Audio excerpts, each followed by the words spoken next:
لله رب العالمين والصلاة والسلام على أشرف الأنبياء والمرسلين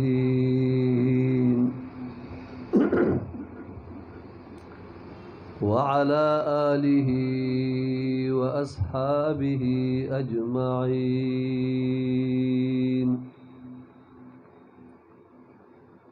أما بعد فأعوذ بالله من الشيطان الرجيم.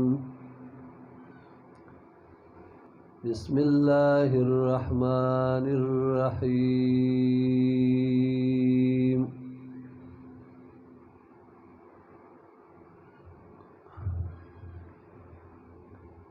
كل من عليها فان ويبقى وجه ربك ذو الجلال والإكرام.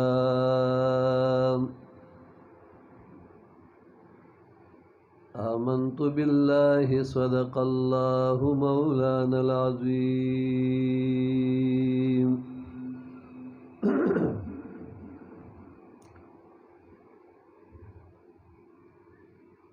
قال الله تبارك وتعالى في شان حبيبه مخبرا وآمرا: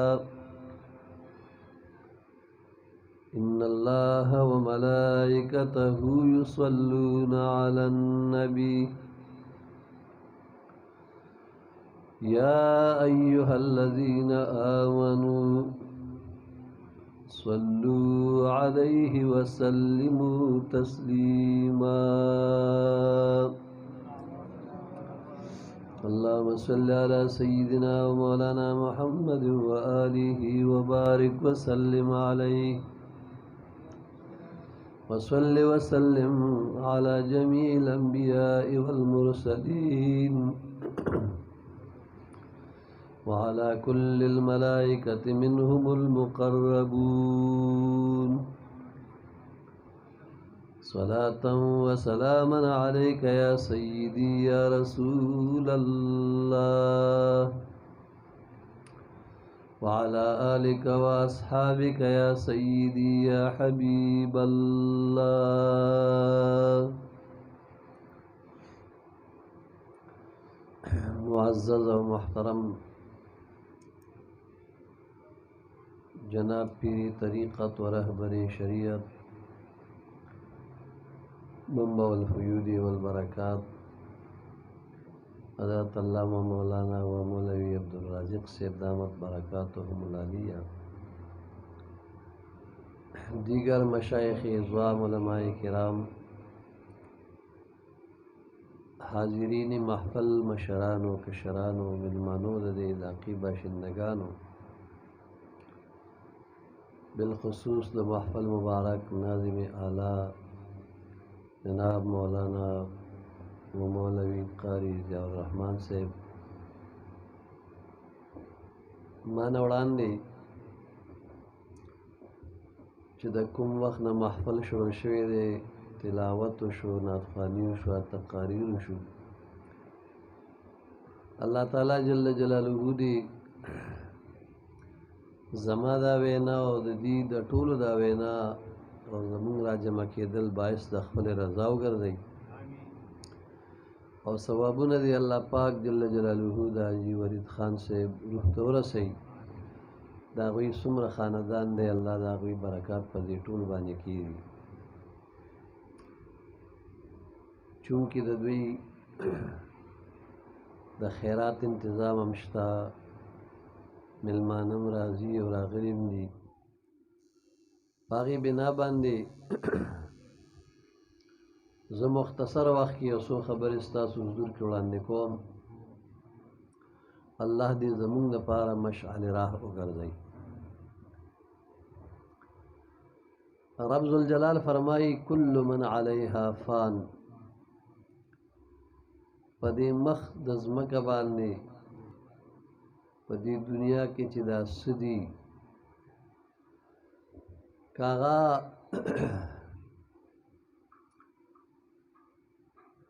ذی روح دی او که بے جان دی، دا ټول به فنا کی.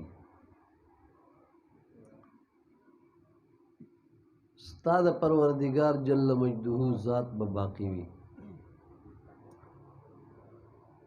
پیدا کړي مغري فنا کوي مغا و دنیا کې دا یو څو ورځې زندگی دا د ازمایش او د امتحان نه ډکه. معززو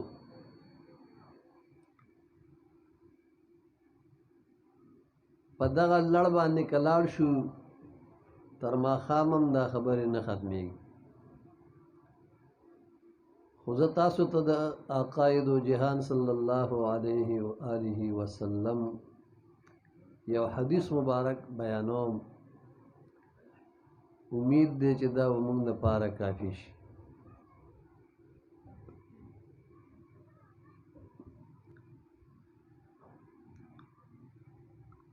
امام غزالی رحمه الله مکاشفت القلوب کتاب کې دا حدیث مبارک را نقل کړي.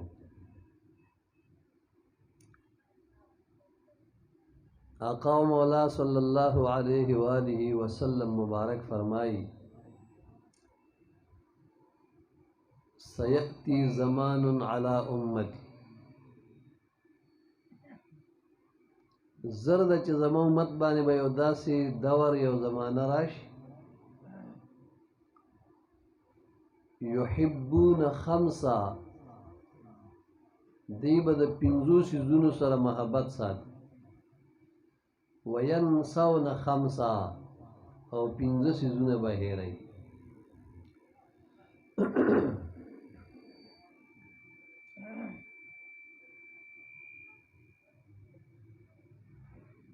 دغه صحیح کنه راټیم خرابې سره کم کړه لږ مانه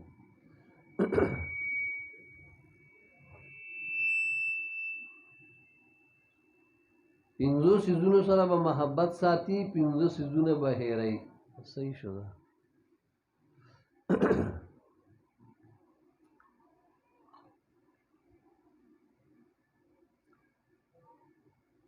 هغه پنځه څیزونه چې دی به ورسره محبت ساتي او هغه چې دی به هېروي دا ټول په ترتیب سره مونږ ته نبي علیه الصلاة والسلام مبارک بیان کړي. اول نمبر یحبون الخلق وینسون الخالق دی به د مخلوق سره محبت ساتي او خالق به هېروي. چا چې پیدا کړي دي هغه به هېروي.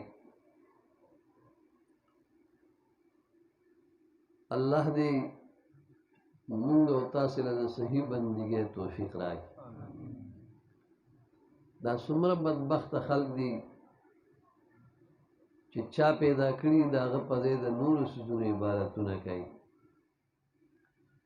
بختور خلک هغه دي چې خپله توجه الی الله واړوي او د خپل رب جل مجده په بندګۍ کې دغه څو ورځې شپې تېري. ځکه په دې سره د انسان هغه نه ختمېدونکې زندګي دا ورسره ښایسته کېږي او دا حقیقتا دی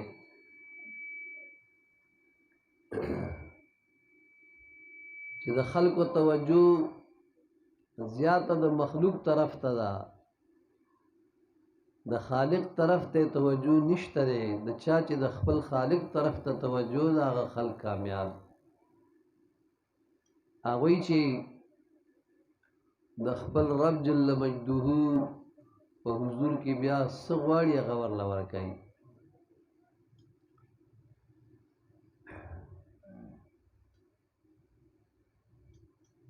حضرت موسی علیہ السلام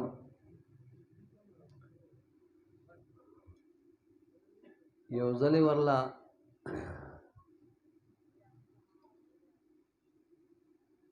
افلاطون راغی هغه ورته ووي ما د ډېرو خلکو نه تپوس وکړ خو چا راله تسلي بخش جواب رانه کړ. اوس تاسو لرالم که تاسو راله جواب راکو زما زړه مطمئن شو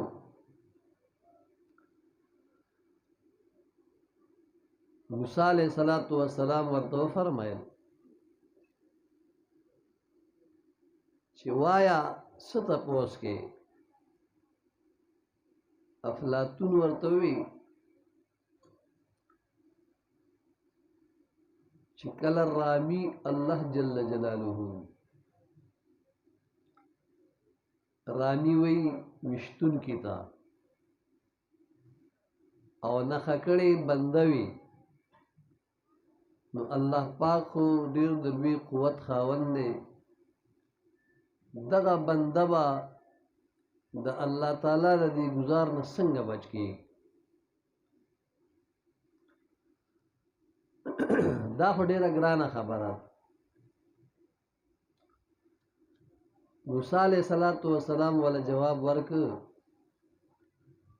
چې زه به تا ته په خارج کې یو مثال ویم نو ته خو افلاطوني حکیمي فلاسفري په دې به پخپله پیش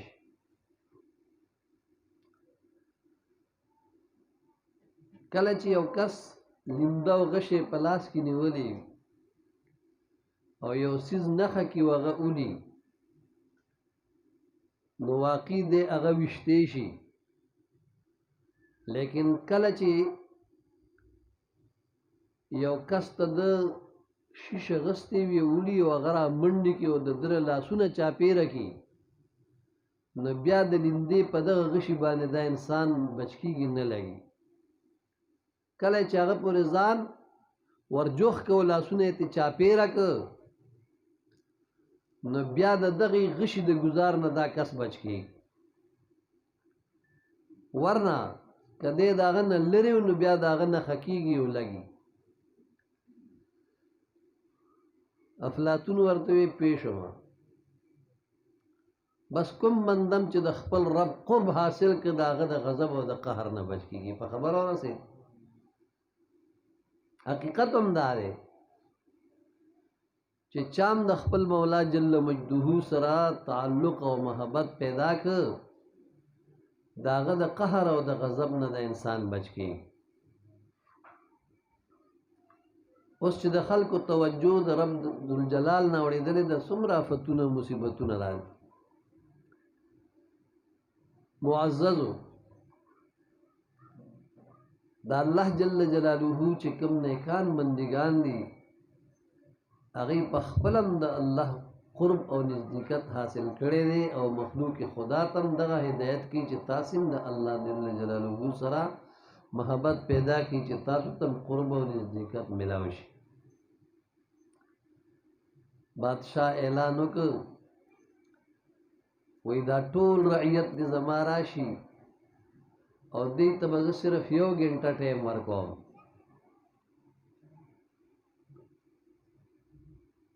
کله چې خلک راجمع شو بادشاہ به یو ګنټه ټایم څه دپاره ورکوي هغه وخت راغی بادشاہ ودرېد وایي زما په دې دربار کې چې دا څه نعمتونه دي بس چا چې په کوم څیز لاس کې خدا د هغه دی او ځان سره دی وړي خلکو ته اجازت میلاو شي بس خلک را پاسېد چا یو څیز غیږ کې اوچت کړ چا بل اوچت کړ چا بل اوچت کړ د بادشاه دربار بس منډې او ترړې شروع دي خلک قیمتي قیمتي سامانونه اخلي بادشاہ اجازت کړی دی منه نشته دی خو دا ټول کار به یو ګنټه کې کېږي بس بیا به بند دي خلکو زور ولګو چې څه نعمتونه هغه ډېر څیزونه ایښي وو چې دا خلک وګوري خوشحاله شي دا یو سی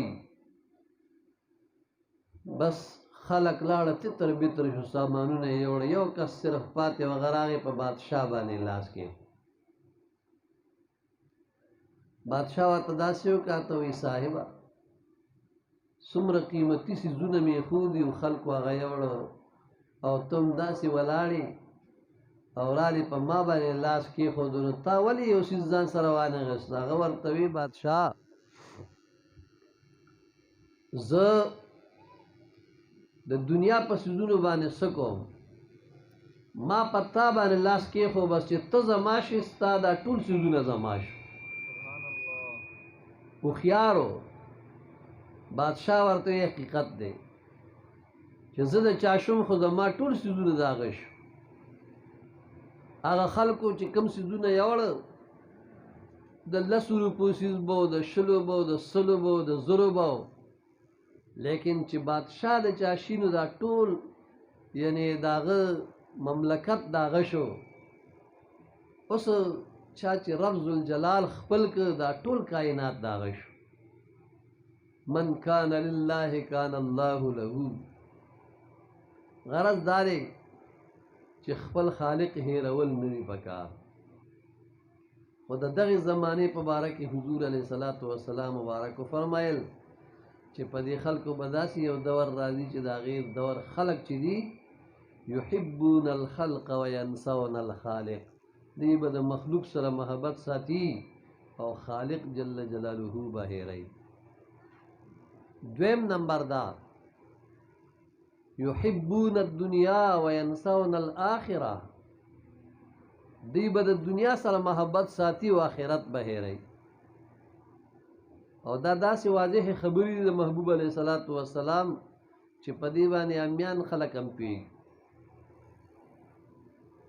دې زمانه کې وګورئ ډېر کم خلک دي چې هغوی به آخرت طرف ته توجه اړوي، ورنه د خلکو توجه ټوله دنیا طرف ته ده.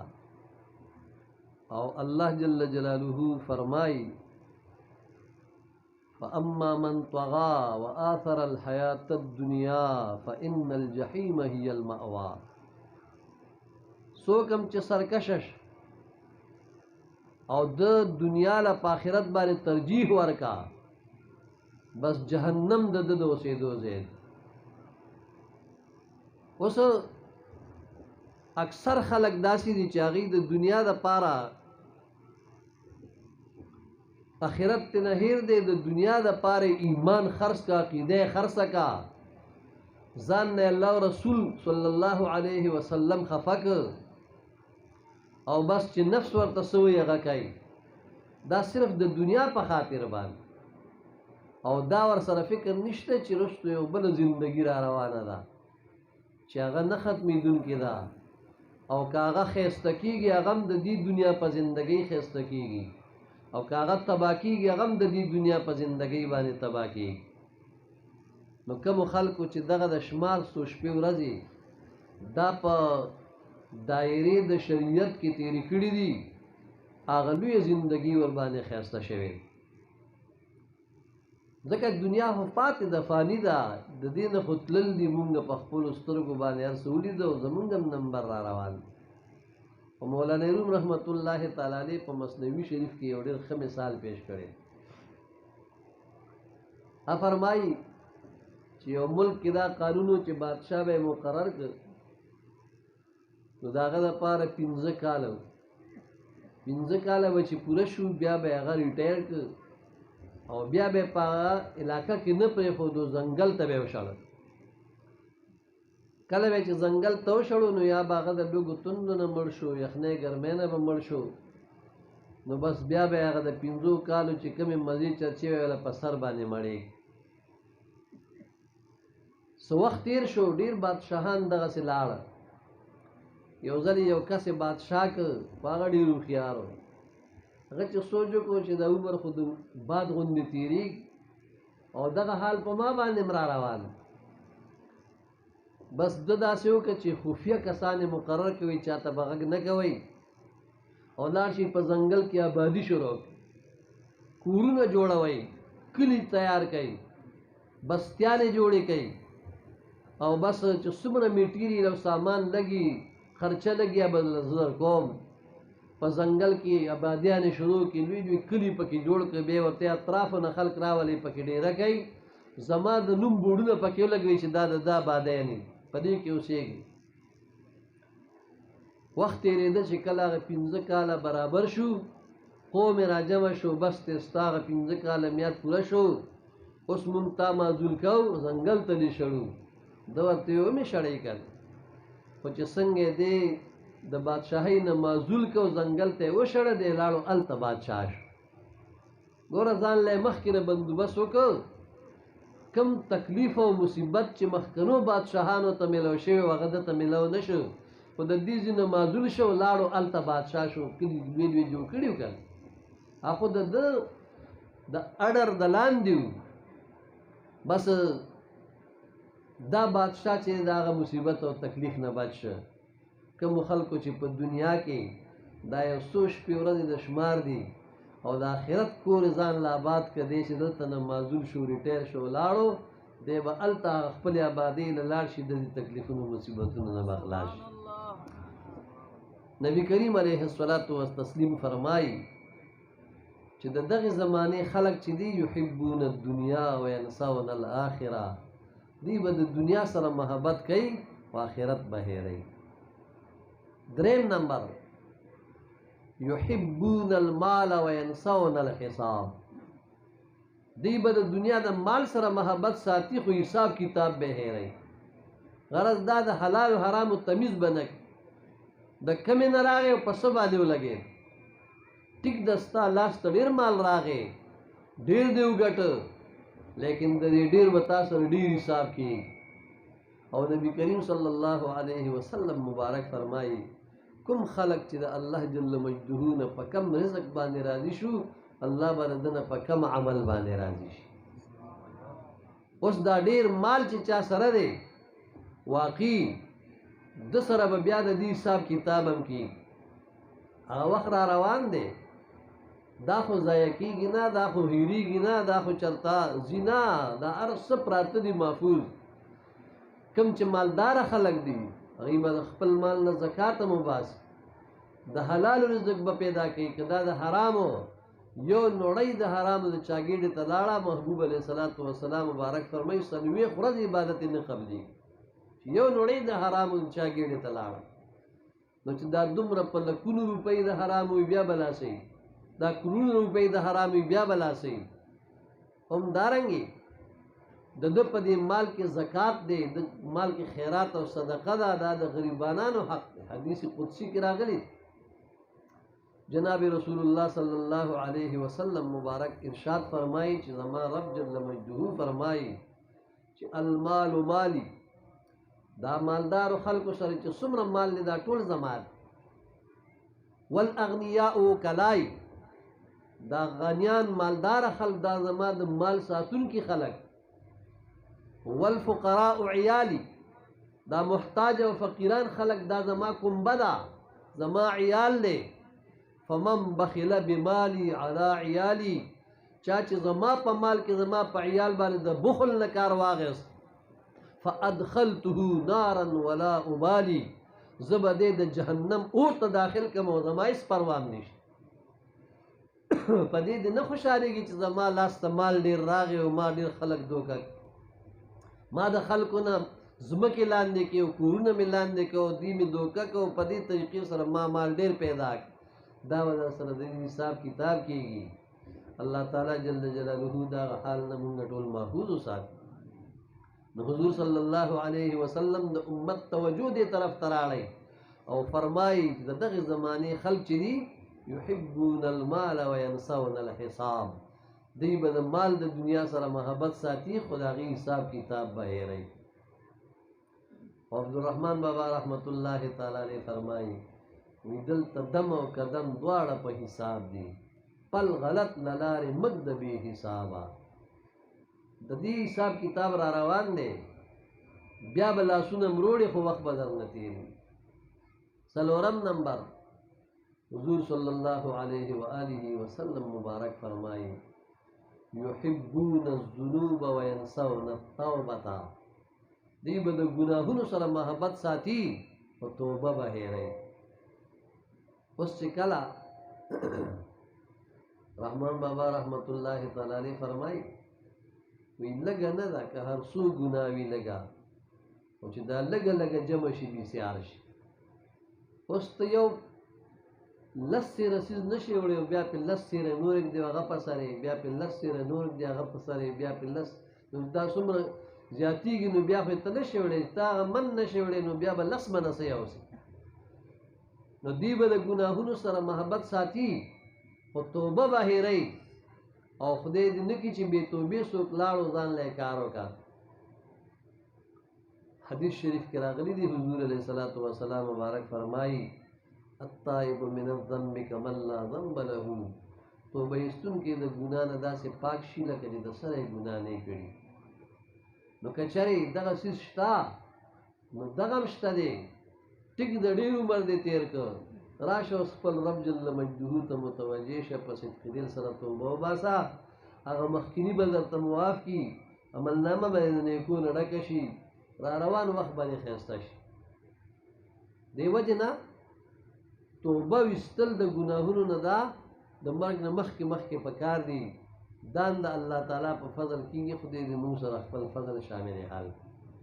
کشف المحجوب کې حجویري عرف داتاګنج بخش رحمت الله تعالی علیه یو خبره ذکر کړې ده چې مالک بن دینار رحمت الله تعالی علیه مبارک چې دی دا مخکې په یو زنانه باندې عاشق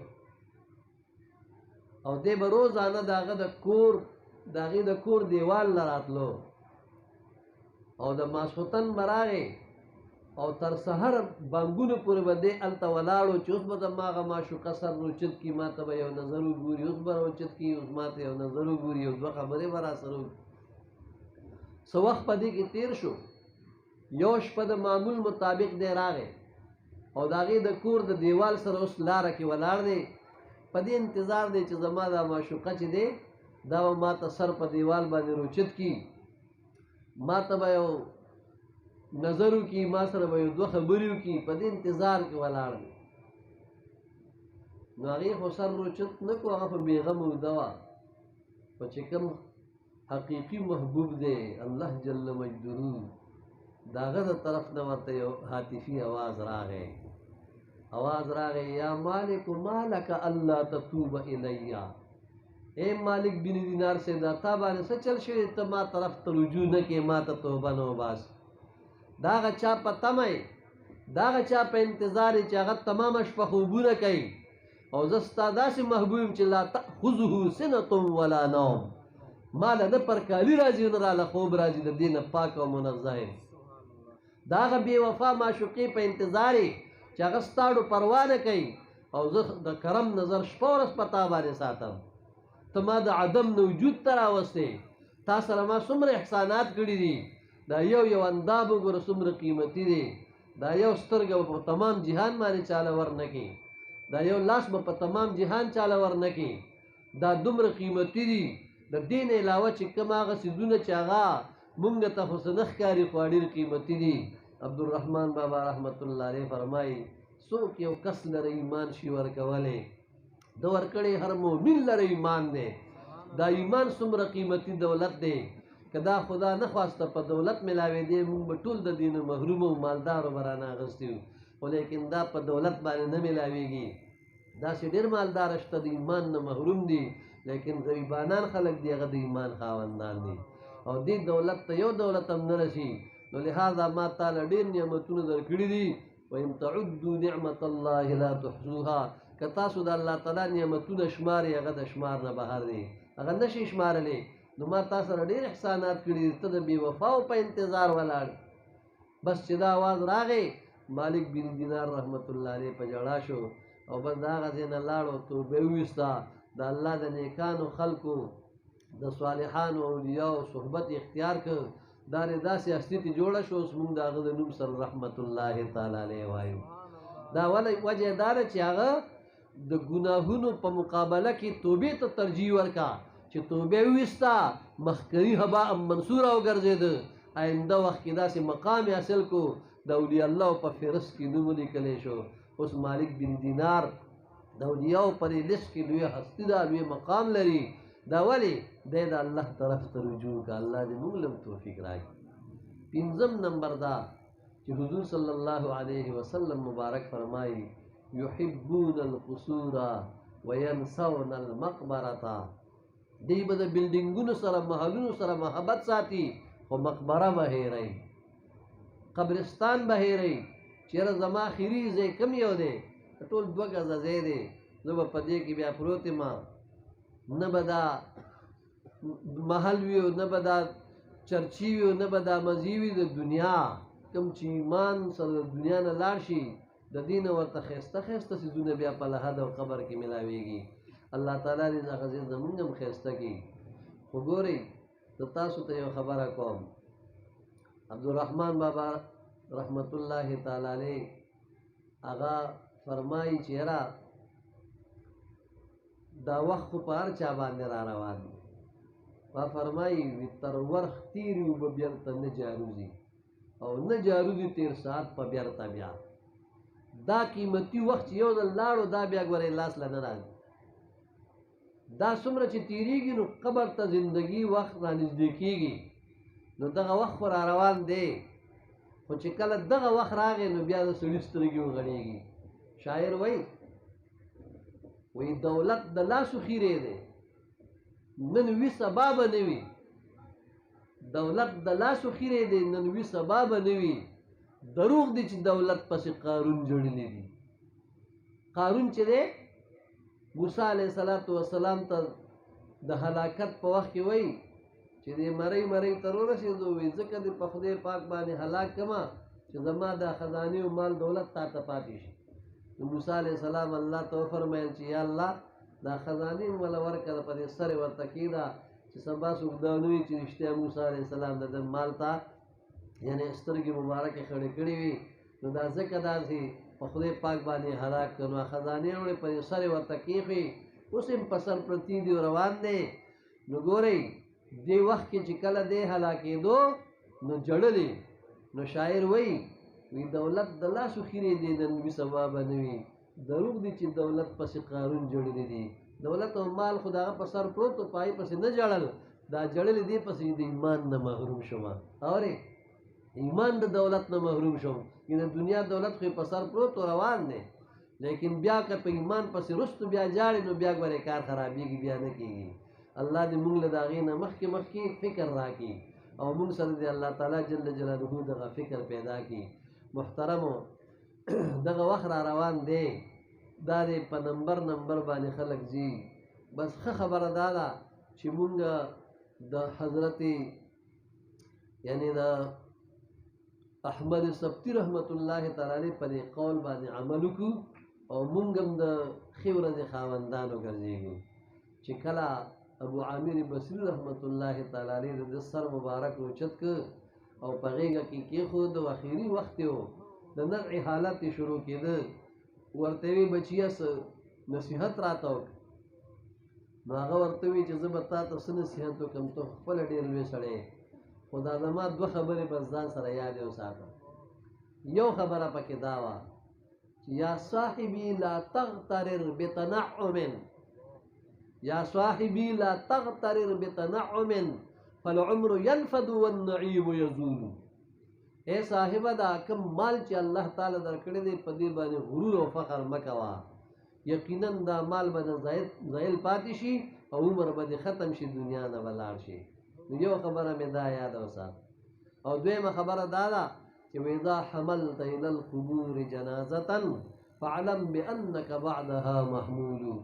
کله چې ته د یو مسلمان نور د جنازې د کټ خپوالې بازووالې او په خپلو اوږه باندې کښېنې قبرستان ته وړې، فاعلم بانك بعدها محمول.